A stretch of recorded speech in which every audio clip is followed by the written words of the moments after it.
ہم نے بچوں کو نماز کا سبق تو دیا، اخلاص کا سبق نہیں دیا. ہم نے بچوں کو صدقے کا سبق تو دیا لیکن اخلاص کا سبق نہیں دیا. ہم نے بچے کو اللہ کے سامنے جھکنے کا سبق تو دیا مگر اخلاص کا سبق نہیں دیا. حضرات گرامی قدر، اپنے اوپر جناب 5,000 روپے لگا لو رات کو کسی ہوٹل میں بیٹھ کر، اس کا کوئی ذکر نہیں. 500 روپے کسی مسجد میں دے دو، 50 دوستوں کو جا کے بتاتے ہو میں نے 500 روپے مسجد کو دیا ہے. کیا یہ تمہارا خلوص ہے؟ کیا یہ تمہاری نیکی ہے؟ کیا یہ تمہاری اتباع رسول ہے؟ کیا یہ تمہارا رسول اللہ صلی اللہ علیہ وسلم کے طریقے پہ چلنے کا انداز ہے؟ حضرت رسول اللہ کے راستے پہ چلنے والا وہ ہوتا ہے جس کو پتا ہوتا ہے قیامت کے دن میرے اعمال کے اندر جہاں پر جب تول ہوگا اس میں اخلاص کا تول بھی ساتھ ہوگا. حضرات، ایک بندہ جب مخلص ہو کے صدقہ دیتا ہے تو اللہ تبارک و تعالیٰ 1 روپے کو 10 روپے کے طور پر درج کر لیتے ہیں. اخلاص بڑھتا ہے 20 روپے درج ہو جاتے ہیں. مزید اخلاص بڑھتا ہے 30 روپے ہو جاتے ہیں. اور پھر پتہ کیا وقت آتا ہے؟ مثل الذین ينفقون اموالهم فی سبیل اللہ کمثل حبۃ انبتت 7 سنابل فی کل سنبلۃ 100 حبہ. ایک دانے کو بویا گیا، اس میں 7 کونپلیں نکلی اور ہر کونپل میں 100 دانے تھے. 1 روپیہ اللہ کے راستے میں خرچہ اللہ نے 700 بنا دیا اور کہا واللہ یضاعف لمن یشاء. اور اللہ تبارک و تعالیٰ اگر چاہے تو اس کو اس سے بھی بڑھا سکتا ہے.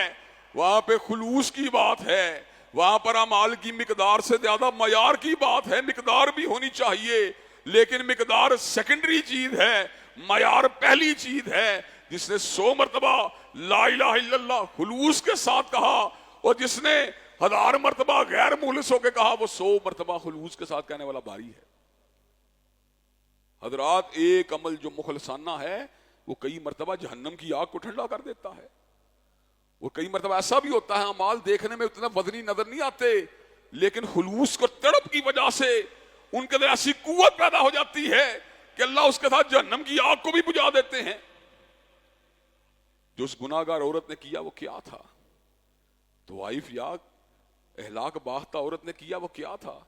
اس نے کتے کو تڑپتا دیکھ کر، پیاس سے بلبلاتا دیکھ کے اپنے موزے کو اتار کے اس کو پانی پلایا تھا. اس کے دل کے اندر ایک رقت تھی، جذبہ تھا. اللہ تبارک و تعالیٰ نے اس کے دل کو ایک محبت، رحمت، مودت سے بھر دیا. وہ اللہ تبارک و تعالیٰ سے اجر و ثواب کی طلبگار ہو گئی. موزے کے اندر سے پانی کو پلایا، اللہ نے اس اکیلے عمل کے جہنم کی آگ کو ٹھنڈا کر دیا. حضرات گرامی قدر، حدیث بطاقہ نے بھی ہمیں یہی بات سمجھائی ہے. حدیث بطاقہ یہ بات بتلاتی ہے کہ ایک آدمی کے اعمال میں سے جو عمل بھی نکلتا ہے وہ برائی والا عمل ہے، بائیں پلڑے والا عمل ہے. ہر چیز بائیں پلڑے میں جا رہی ہے. آدمی سمجھ چکا ہے بچاؤ کی کوئی صورت باقی نہیں بچی. ایک پرچی نکلتی ہے، پرچی کو دائیں پلڑے میں ڈالا جاتا ہے، دایاں پلڑا بھاری ہو جاتا ہے. وہ کیا چیز ہے؟ وہ ایک پرچی میں کون سی قوت ہے جس نے دائیں پلڑے کو بھاری کر دیا؟ جب پرچی کو کھولا گیا اس پہ لا الہ الا اللہ تحریر تھا، کلمے میں خلوص تھا، کھوٹ نہیں تھا، نقص نہیں تھا. توحید اس کی حلل سے پاک تھی، باقی اعمال جیسے بھی تھے لیکن توحید کی تڑپ، وہ توحید کا خلوص اس کے دل میں موجود تھا.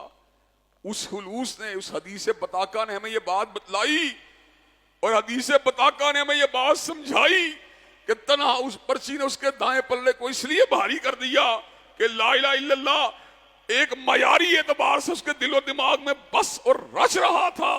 حضرات گرامی قدر، وہاں پر اعمال کی کوانٹٹی اپنی جگہ پر اہم ہے لیکن کوانٹٹی سے کہیں بڑھ کے جو چیز اہم ہے وہ کوالٹی ہے. اعمال کوالٹی والے ہمیں آگے بھیجنے چاہیے.